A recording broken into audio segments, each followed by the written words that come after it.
KPK mau lapor soal apa lagi? Jadi kami ingin melaporkan KPK nanti hari Senin persoalan pelanggaran kode etik. Jadi bagi kami tidak etik, dia harusnya punya integritas. Maksudnya integritas juga kami pertanyakan kepada pihak Dewan Pengawas. Novel Baswedan ini banyak tugas di KPK. Jadi bukan wewenang dia juga untuk menyoroti kinerja kepolisian. Dan tolong tadi ketika saya dengar dari Mas Isnur, tolong jangan dibangun di framing kalah-kalah kasus-kasus yang tangani oleh dia. Gitu. Saya mendukung apapun itu penegakan korupsi di Indonesia. Sikat koruptor saya dukung, Mas. Saya dari dulu konsisten untuk memberantas koruptor. Saya mendukung KPK dalam hal itu. Tapi ini konteksnya berbeda. Ini personisi cuitan dia di Twitter, gitu. Saya bacakan itu, misalkan Innalillahi wa inna ilaihi raji'un. Ustadz Maher meninggal di rutan Polri. Padahal kasusnya penghinaan, ditahan lalu sakit. Orang sakit kenapa dibacakan ditahan? Aparat yang terlaluan lah, apalagi dengan Ustadz. Ini bukan sepele loh. Mbak Friska. Saya tanyakan apakah Mbak Friska. Ketika sakit, ini dia tidak mendapatkan haknya almarhum ini. Oke Mas Joko, saya tanya lagi ke Mas Isnur. Mas Isnur, apakah ini etis atau tidak etis soal cuitan ini ya di luar pemberantasan korupsi? Tadi Mas Jojo bilang ini bukan wewenang dia, itu pertanyaan besar itu. Kalimat dari mana wewenang? Setiap individu, setiap warga negara itu berhak menyampaikan pendapat dan ekspresinya di muka publik. Dia sebagai warga negara berhak untuk menyampaikan kritiknya baik melalui tweet, tulisan, gambar, dan lain-lain. Dan bahkan itu permintaan Pak Jokowi untuk semakin aktif dalam mengkritik. Dan bahkan itu juga bahasa yang diundang oleh Pak Kapolri waktu di DPR, waktu dia mau pindah berprotes. Itu Kapolri sangat terbuka lebar, menerima masukan dan lain-lain. Dia menghargai, makanya dia punya program presisi. Jadi bagi saya kalau ditanya wewenang, ya wewenangnya sebagai warga negara. Ini kalau Mas Isnur nilai ini etis tidak etis? Mas Isnur, segini Mas. Kalau memang novel ini mau berkomentar, ya kan, menggunakan hak warga negara itu benar, diatur dalam konstitusi itu benar. Tapi gimana pun dia adalah penyidik senior KPK gitu, nggak etis lah. Di mana interest dia apa tidak mengaku kode etik? Saran saya kalau dia mau banyak berkicau, mau banyak berkomentar, lebih baik keluar dari KPK, dia bikin LSM atau ormas, dia ketuanya. Saya tanya ke Mas Isnur, kalau Mas Isnur anggap ini etis atau tidak etis komentarnya Pak Novel ini? Cek aja kode etik mana yang melanggar. Dalam KPK jelas kode etiknya sangat ketat. Kemudian kalau berurusan dengan perkara-perkara yang ditangani, perkara-perkara yang berhubungan dengan masalah-masalah korupsi, ini keprihatinan dia terhadap warga negara lain, kritik dia terhadap institusi yang lain, nggak masalah itu dihargai betul dan itu bagian dari perlindungan warga negara, itu hak warga negara, kita harus menjaganya. Inilah kemudian Mbak Friska, inilah kemudian yang menyebabkan indeks demokrasi Indonesia semakin menurun. Karena segala cuitan orang semakin takut bicara. Inilah yang menyebabkan kemudian Indonesia dipandang di mata dunia, kemudian juga surveinya indikator. Nah, inilah yang saya bilang membangun framing gitu, menggiring opini. Ini salah. Ini salah. Gitu loh. Itu fakta, indikator menyampaikan surveinya sangat jelas bahwa cuitan dia mendiskreditkan pihak kepolisian. Karena apa-apa langsung dilaporkan. Bagi saya gitu, ini sangat jelas. Oke, saya tanya ke Mas Joko. Bukan persoalan mengkritik. Biar nggak tabrakan suaranya, saya tanya lagi Mas Joko. Jadi kalau menurut Anda apa bedanya kritik dengan framing tadi? Bagi saya gini, kalau kritik ya kan, mengkritik harusnya kan dia bersifatnya membangun, ya kan, konstruktif gitu kan. Ini kan dia bersifat mendiskreditkan aparat yang keterlaluan lah, dalam tanda kutip. Ya kan, ini kan maknanya artinya kan seolah ada apa dengan aparat gitu loh, apalagi dengan ustadz. Ya kan, ini kan framing yang dibangun dia kan seolah mengerikan gitu loh, dalam novel ini loh. Jadi tolong Mas Isnur jangan melebar gitu loh. Saya bicara dengan konten yang ada di tweetannya dia itu gitu loh. Mbak Friska. Jangan dilebarkan ke sana kemari gitu. Saya bicara aparat yang terlalu apalagi dengan ustadz. Itu kan membangun framing gitu loh. Seolah kok kayak menakutkan gitu loh aparat itu. Oke, Mas Isnur. Karena selama ini kalau tidak ada polisi Mbak Friska, kan? Isu hukum di zaman Pak Jokowi ini itulah isu yang paling kemudian di mata masyarakat kurang dianggap memuaskan. Sangat banyak catatan. Pak Mahfud sendiri sangat sering bicara tentang bagaimana hukum itu bisa diperjualbelikan dan lain-lain. Ini adalah bentuk perhatian masyarakat kepada penegakan hukum. Bentuk kecintaan novel terhadap lembaga yang kemudian membesarkan dia juga. Itu bagian dari kritik, Mbak. Biasa aja. Kemudian kalau fakta apa yang dia kemudian sampaikan bohong, enggak orang, dia biasa aja kok. Dan sangat banyak masyarakat yang mengungkapkan seperti itu. Mas Isnur, yang Mas sampaikan ini adalah opini pribadi. Bagi saya di pemerintahan Pak Jokowi, demokrasi terbangun dengan baik. Gitu. Oke, saya akan bahas ini tadi. Ada nggak orang ditangkap dengan mengkritik pemerintah? Tidak. Malah kemarin Pak Muldoko pun membuka ruang itu gitu loh. Oke, Mas Joko. Publik LBHI sangat banyak. Catat ya. Oke. Pemerintah membuka ruang untuk kritik pelayanan terhadap publik, ya kan. Tapi ini halnya beda, ya kan, Mas. Mohon maaf, jangan, Mas basicnya pengacara, tapi jangan tolong dilebar luaskan kemana-mana gitu loh.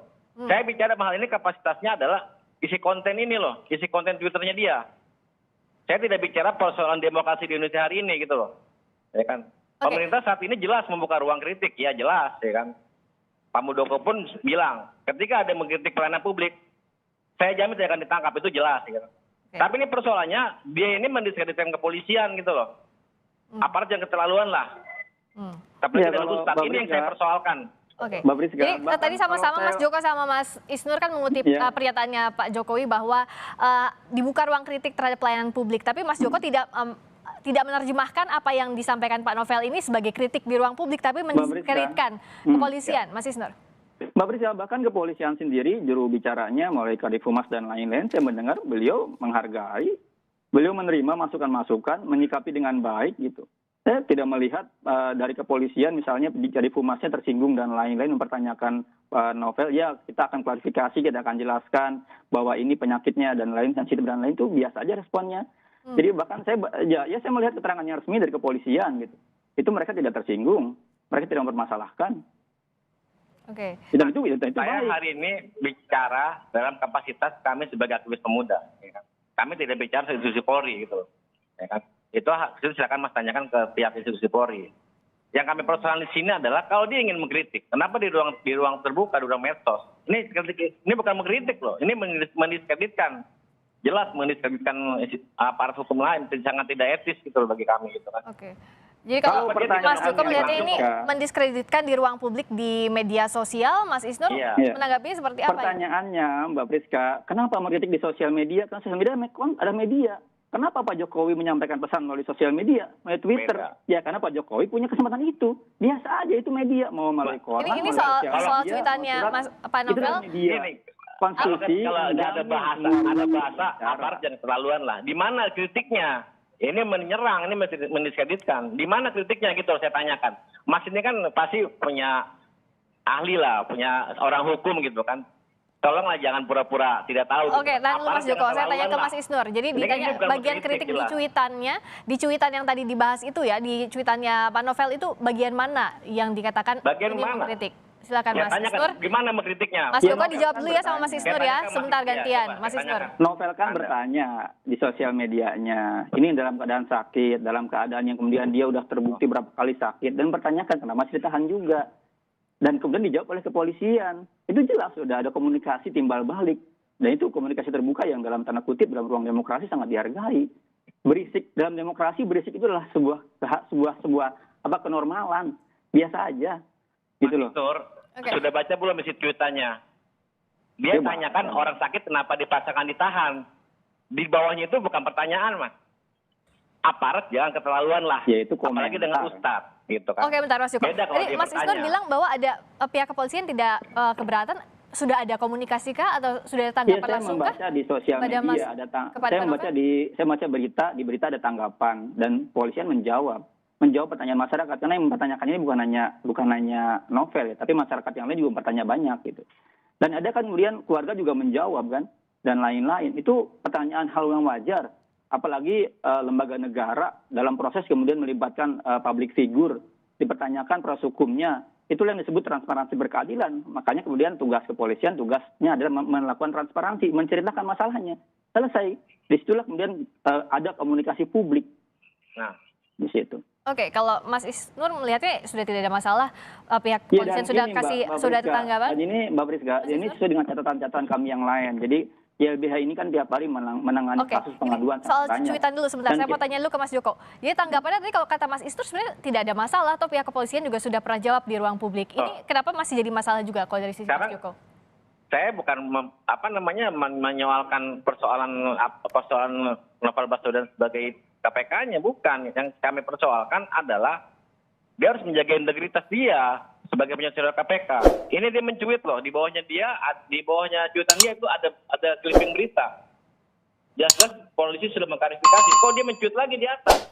Artinya kan dia mencuit setelah baca berita ini, setelah Polri memberikan klarifikasi, baru dia mencuit. Gitu loh. Beda halnya kalau dia mencuit sebelum ada klarifikasi di Mabes Polri. Ya kan? kami hari ini dari aktivis pemuda Indonesia, yang tergabung dalam PPMK dan sektor pemuda Indonesia ini cuma ingin menjaga supaya negeri ini kondusif gitu loh, Mas. Jangan ada jangan ada orang-orang yang membuat gaduh. Jangan orang mentang-mentang dia masa tokoh gitu kan, masa super power misalkan dalam tanda kutip gitu kan, mencuit seenaknya terus dibela oleh teman-teman yang ada di sana gitu loh. Bagi kami, saya yakin bahwa Mas Isnur juga terbelakangnya aktivis. Dan ada bersikap objektif gitu loh dalam mengamati itu. Saya minta tolong disampaikan ke Pak Novel Baswedan untuk ditegur gitu loh. Lain kali mencuit itu harus hati-hati. Oke, baik Mas Joko. Saya ke Mas Isnur. Iya, masyarakat dengan mudah kok bisa menilai mana yang kemudian ini adalah sebuah tanda kutip ya slanders atau penghinaan dan kebohongan, mana yang kemudian komentar publik saja. Itu dengan mudah kok. Dan netizen sudah dengan bisa mudah juga menilai mana kemudian yang baik, mana yang tidak. Apalagi kemudian dalam penegak hukum, saya yakin juga kepolisian bersikap tenang dan membiarkan kemudian sekarang lagi isu-isu KPK yang sedang naik ya, Bansos dan Benur ini sedang naik, biar fokus penyidikan. Jadi saya pikir disitulah wilayahnya gitu. Terkait isu-isu kemudian mengenai laporan ini, saya yakin negara ini melindungi setiap warga negaranya untuk bebas berekspresi, berpendapat, siapapun dia. Dan sangat berbahaya kalau kemudian mentang-mentang dia penyidik KPK, dia tidak bisa berkomentar di sosial media tentang hal yang lain gitu. Wah, itu sangat bahaya, itu menutup ruang demokrasi. Gitu. Demikian, Mbak. Oke, baik. Terakhir, Mas Joko.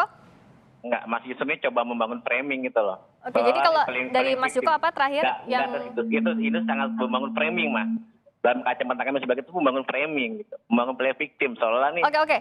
Kalau dari Mas Joko jadi simpulannya apa yang akan dilakukan selanjutnya? Intinya kami menunggu pihak Barreskrim dan juga Dewan Pengawas KPK untuk memanggil Novel Baswedan untuk melakukan klarifikasi atas cuitan tersebut. Pasti rakyat menunggu gitu loh. Oke. Dan dalam hal ini juga ya tolong juga Mas Isnur juga bersikap objektif. Mungkin itu saja bisa kami sampaikan. Kami memberikan kesempatan kepada pihak kepolisian bekerja secara profesional untuk menyidik kasus ini dan mendalami kasus ini. Mungkin itu saja bisa sampaikan ya, Pak. Baik, ini dua pandangan yang berbeda. Kita akan lihat nanti akan kemana arahnya, muaranya. Terima kasih Mas Joko atas waktunya. Terima kasih juga Mas Isnur telah bergabung di Kompas Petang.